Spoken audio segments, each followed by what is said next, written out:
जय महाराष्ट्र. मी स्मित पुन्हा एकदा तुमचा खूप खूप स्वागत करतोय आजच्या या आपल्या नवीन व्हिडिओमध्ये. आजची तारीख आहे 23 जुलै 2025 आणि आज आपल्याकडे एक आहे खुशखबर तुमच्यासाठी द्यायला. खुशखबर ही आहे की GR जो गव्हर्नमेंटने पास केला होता 32 रुपये पर किलोमीटर, तर 32 रुपये पर किलोमीटरच्या हिशोबाने कंपनी ओला, उबेर आणि रॅपिडो हे द्यायला तयार झाले. पण ह्याच्यामध्ये एक छोटासा ट्विस्ट आहे. अजूनपर्यंत कंपनीने कन्फर्मेशन लेटरवर काहीही मेन्शन करून दिलेलं नाही आहे. कन्फर्मेशन लेटर म्हणजे अर्थात की समजा ओला, उबेर काय कंपनी आहे तर त्या कंपनीने आपलं जे काही स्टॅम्प असतं कंपनीचा स्टॅम्प ते मारून देतात. त्याच्यानंतर ते लेटरवर मेन्शन करतात की उद्यापासून किंवा 25 किंवा 26 तारखेपासून आम्ही ही जी कंपनी चालवतोय ॲप्लिकेशन बेस ह्याच्यावर आम्ही लोक आमच्या प्रत्येक ड्रायव्हरला एवढं किलोमीटर रेट आम्ही लोक देणार आहे.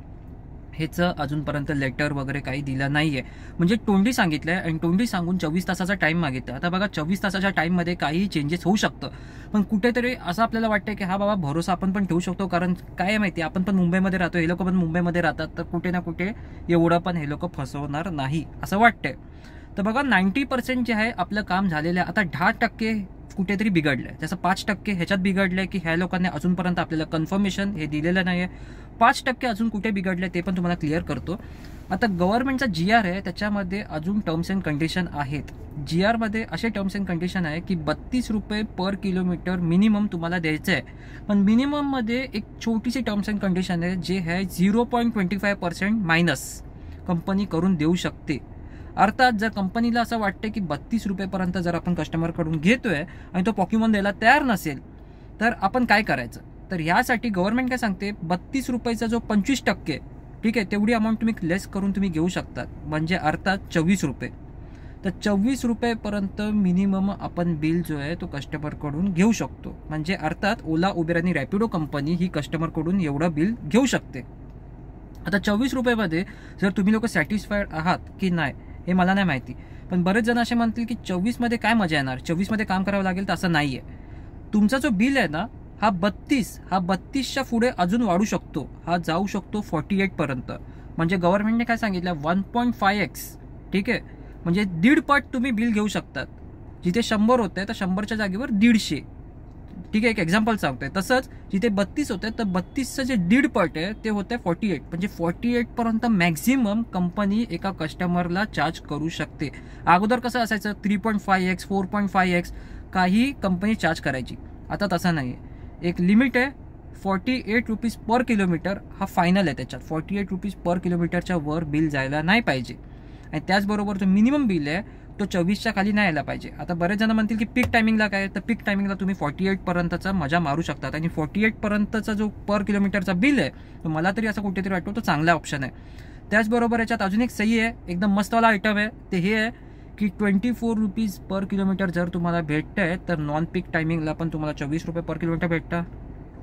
त्याचबरोबर नाईट टायमिंगला म्हणजे मिड नाईटला जर आपण एखाद्याला सोडतोय, समजा एक 50 किलोमीटरची ट्रिप लागली, नाईटला सगळे मोठ्या ट्रिपच लागतात, तर 50 किलोमीटरच्या ट्रिपला जर आपल्याला 24 रुपये पर किलोमीटरच्या हिशोबाने जर कॅल्क्युलेट केलं तर अप्रॉक्सिमेट जो टॅक्सीवाला चालवतोय त्याच्यापेक्षा थोडंसं हलकंसं पुढे मागे एवढं बिल आपल्याला भेटतंय. नाईट चार्जेस थोडंसं त्यांचे जास्त आहे. मग एनी टाईम टॅक्सीवाला आपल्या पुढेच आहे 12 ते 4 की काय 5 वाजेपर्यंत त्यांचा नाईट टायमिंग असतो त्याच्यामध्ये. पण नॉर्मल आपण जर बघायला गेलं तर आपण कुठेतरी थोडंसं तरी आपण त्यांच्यापेक्षा पुढे.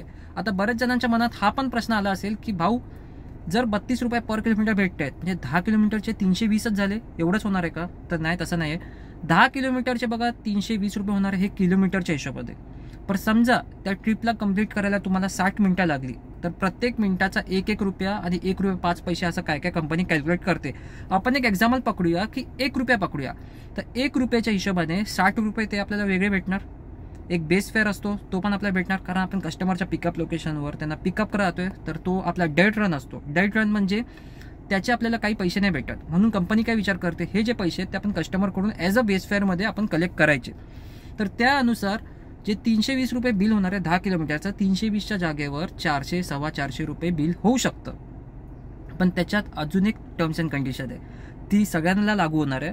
ती ही आहे की बघा ओला ह्याच्यामध्ये सबस्क्रिप्शन आहे, रॅपिडोमध्ये सबस्क्रिप्शन आहे, म्हणजे जे काय पैसा येणार तो तुम्हाला डिरेक्टली भेटणार. पण उबेरमध्ये सबस्क्रिप्शन हा ऑप्शन नाही आहे.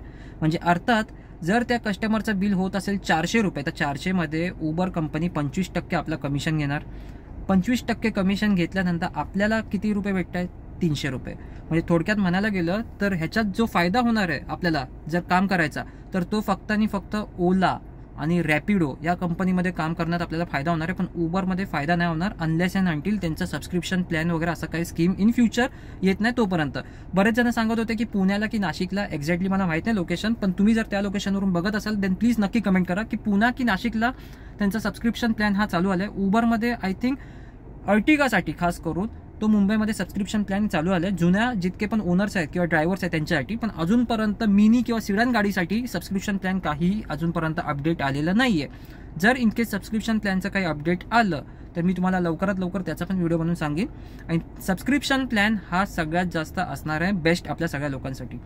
तर तुम्हाला सगळ्यांना काय वाटतं की 24 रुपये पर किलोमीटरमध्ये तुम्ही खुश आहात की नाही आहात प्लीज कळवा. कारण नॉन पीक टायमिंगला पण तुम्हाला 24 भेटणार आहे, नाईटला पण 24 भेटणार आहे. त्याचबरोबर हे जे कन्फ्युजन आहे बरेच जणांच्या मनामध्ये की वॅगनार आणि ऑरा आणि अर्टिगा ह्यांचा तिघांचा रेट वेगवेगळा आहे आणि बरेच जण सांगतात की तिघांचा रेट सेम आहे. तुम्हाला काय वाटतं की तिघांचा रेट वेगवेगळा असायला पाहिजे की सेम असायला पाहिजे ते पण नक्की कळवा.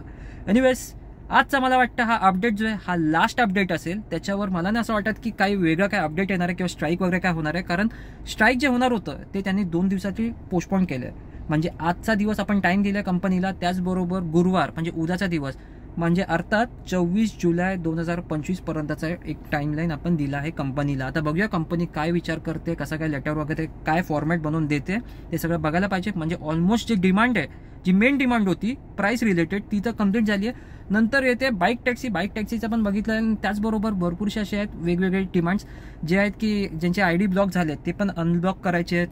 आणि हा ड्रायव्हर सपोर्ट नंबर ह्याचा अजूनपर्यंत काय बोललं झालेला नाही आहे. जर इनकेस ड्रायव्हर सपोर्ट नंबर वगैरे ही जी डिमांड आहे ही पण कंप्लीट झाली तर खूपच उत्तम आहे. बघूया कसं काय होतं. So this is Smith signing off from my channel Smith and you. So bye bye, take care, keep smiling, be happy, drive safe and be safe. जय हिंद, जय महाराष्ट्र, जय शिवराय आणि जय वंदे.